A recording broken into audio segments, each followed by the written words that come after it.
Good morning. Ngasigi Nomaijing numit ko. Nomaijing numit ki card ki messaging minner se yung Nomaijing numit ahambada khoi number se ko. Number se 156 leire aduga color dana pink color gumba kai gumba to minus sin nabi ba ko to chak thong bada na sum kano maha po ha no ko chini angang ba se katang maming yo na dumai tor happy ba ko number se na 156 leire aduga color na pink leire aduga chak thong bada na haidi chini ngang base katang hapa ko adu dum leire ko ahambada khoi card ki message yeng minner se aduga timing of ba sa happy yeng ase ko ngasi gi oina timing of ba kai lege haba do adu dum su happy yeng ase ko ado sida koina nutigi lok thoko dumaina ko ai 3 cards katang thoke do card number 1 consider natraga card number 2 consider natraga card number 3 consider ko hadi first card second card third card ko ama khanmin ase ko hadi ahamba se consider ani shuba consider natraga ahum suba consider ko ahamba khanba ngai gi wen yeng ase ko hadi first card khanba ngai gi oina silai se ko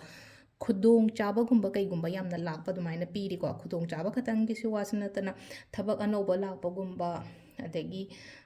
dukan phamba mi harasina ko business ka tawba mi gumba oiraga su haitare ko hadi pesha nungsa kai gumba yamna profit leiba ko khangudana haitare ko hadi sale thum changak pa khotpa su dumai taro oiri ko ngasi se haitare ko all of sudden karai dino ma haitare ko pesha nungsa kai ka mai changak pa oiba su oiri ko season number 1 khanba ngai gi ona oire ko number 2 ko number 2 choose tawba ngai gi oina haitare ko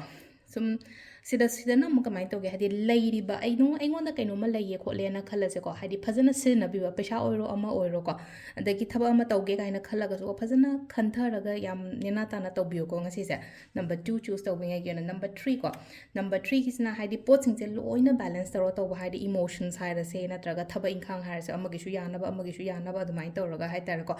hadi mingonda mi dugi ngasai hadi mangonda mabukna da na ba haira se samsuna haira ba da mana warau da na ba ko na ba haira se na ko mai tawraga aduna hadi posing je khatang balance taro chat pa phai ko aduga decision making da sung hadi kanu mai na ware fire ba ma lek ke hai matam so khantharaga phajana da mai ko ba tawbi ba ko sisina koi gi card ki message lere ko timing sina ayuk ki pung 8 ka minute kunithoi dagi na pung 13 ga minute 15 phang lere adagi ung 12 ga minute 46 tena pung 2 ga minute 8 phang lere ko adagi ung pung 3 ga minute 50 dena nungda oiram gini ko sise ko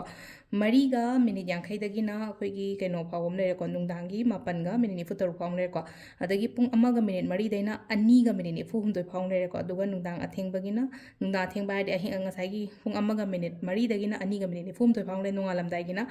3 ga minute 18 dagi na pung 3 phawom lere ko sisina koi gi ngasi gi oina for timing ko adu sida lere koi gi daily card message se ma'am thank you